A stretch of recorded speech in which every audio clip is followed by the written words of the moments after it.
Hello, तो आप सभी का स्वागत है हमारे चैनल पे। इस वीडियो में हम देखने वाले हैं कि विद्यापति का जीवन परिचय क्या है। तो जो विद्यापति हैं उनका वर्णन जो है बीए फर्स्ट सेमेस्टर हिंदी के चैप्टर नंबर 3 में किया गया है, जिसमें हमें पढ़ना होता है कि विद्यापति का जीवन परिचय क्या है और विद्यापति पदावली क्या है। तो जो विद्यापति पदावली है उसकी वीडियो चैनल पे अपलोडेड है। इस वीडियो में केवल हम ये देखेंगे कि विद्यापति का जीवन परिचय क्या है। ठीक है, तो वीडियो को स्टार्ट करते हैं। विद्यापति मैथिली, संस्कृत और अवहट्ट भाषा के महान कवि थे। इन्हें मैथिली भाषा का पिता, मैथिल कोकिल और पूर्वी भारत के भक्ति आंदोलन का अग्रदूत माना जाता है। विद्यापति का जन्म लगभग 1392 ईस्वी में मिथिला के विस्पी गांव, जो कि वर्तमान में बिहार बोला जाता है, वहां पे हुआ था। इनके पिता का नाम था गणपति ठाकुर, जो दरभंगा राज्य में एक उच्च पद पर कार्यकर्ता थे। इसी वजह से विद्यापति को विद्या, संस्कृत और साहित्य का वातावरण बचपन से ही मिला। विद्यापति राजदरबार से भी जुड़े थे। उन्होंने मिथिला के ओईनिवार वंश के राजाओं कीर्ति सिंह, शिव सिंह और लक्ष्मीनाथ के यहाँ राजकवि के रूप में कार्य किया था। दरबार में रहते हुए उन्हें समाज, राजनीति और जीवन के विभिन्न पक्षों को निकट से देखने का अवसर मिला, जिसका प्रभाव उनकी रचनाओं में भी साफ दिखाई पड़ता है। विद्यापति की रचनाएं जो है 3 भाषा में लिखी गई थी। एक तो थी संस्कृत, एक अवहट्ट और मैथिली।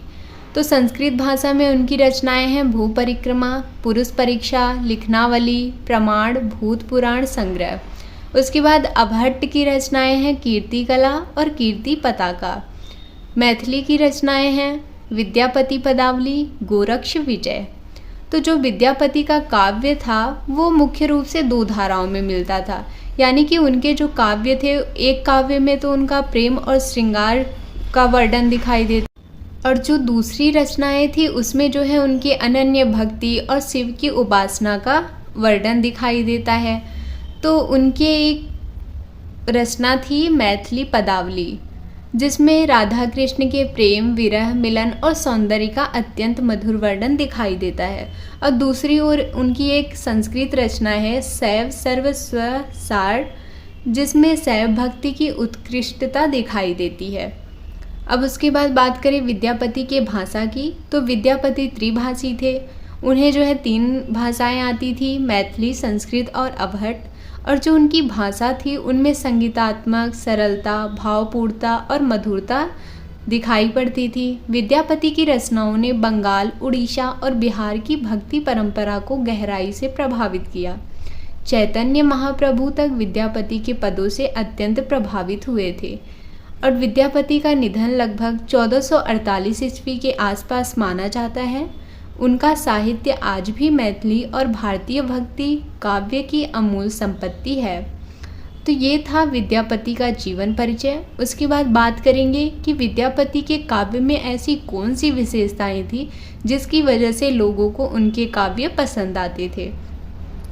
तो इनके काव्य में प्रेम और श्रृंगार का अद्भुत चित्रण देखने को मिलता है।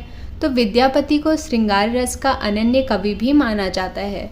उन्होंने राधा कृष्ण के प्रेम, मिलन, विरह, मान, अनुराग, छेड़छाड़, सौंदर्य और कोमल भावनाओं का अत्यंत जीवंत चित्रण किया है। उनका श्रृंगार रस मधुर, सहज और भावनापूर्ण है। उसके बाद दूसरी विशेषता उनके काव्य की है कि उसमें भक्ति भाव की प्रधानता होती है। यद्यपि वो श्रृंगार रस के प्रसिद्ध कवि हैं, पर उनके काव्य में गहरी भक्ति भावना भी दिखाई पड़ती है।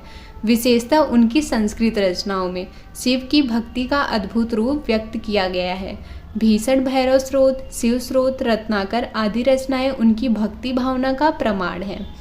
और जो तीसरी विशेषता है कि सरल, मधुर और गीतात्मक भाषा। उनकी भाषा अत्यंत संगीतात्मक और लयपूर्ण होती है। उनके मैथिली पद आज भी गीतों की तरह गाए जाते हैं। वे कठिन भावों को भी सरल, सहज शब्दों में व्यक्त करने में सक्षम रहते हैं। अगला पॉइंट है कि लोक जीवन और लोक सभा का प्रयोग। तो विद्यापति ने मैथिली को साहित्यिक गरिमा प्रदान की। उन्होंने लोक सभा को उत्कृष्ट काव्य का माध्यम बनाया, जिससे आम जन भी उनके काव्य को समझ और गा सके। अगली विशेषता है कि कल्पना की कोमलता और सौंदर्य बोध। उनकी कल्पना कोमल, सुंदर और चित्रात्मक होती थी। प्रकृति, ऋतुएं, नायिका भेद, प्रेम दृश्य सबका वर्णन अत्यंत सुहावना होता है। अगली विशेषता है कि भावनात्मक गहराई।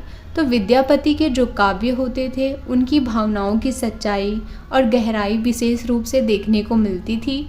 उनके पद हृदय को स्पर्श करते थे और मन को मधुर भाव जगाते थे। अगली विशेषता है कि स्त्री भावना का सूक्ष्म चित्रण। वे स्त्री मन के भावों को बड़ी बारीकी से व्यक्त करते थे। राधा के माध्यम से उन्होंने नारी की संवेदनाएं, लज्जा, प्रेम, विरह और आकांक्षा को सुंदर रूप से दर्शाया है। उसके बाद है छंद विधान की कुशलता। विद्यापति के विभिन्न छंदों के कुशल प्रयोग करता थे। उनके काव्य में ताल, लय, गति और संगीत का समन्वय मिलता था। यानी कि जो है इनकी काव्य में मधुरता दिखाई देती थी और एक भावनात्मक गहराई दिखाई देती थी। और ये लोक जीवन और लोक सभा का प्रयोग करते थे। भक्ति भावना की प्रधानता थी और प्रेम और श्रृंगार का अद्भुत चित्रण भी दिखाई देता था इनके काव्य में।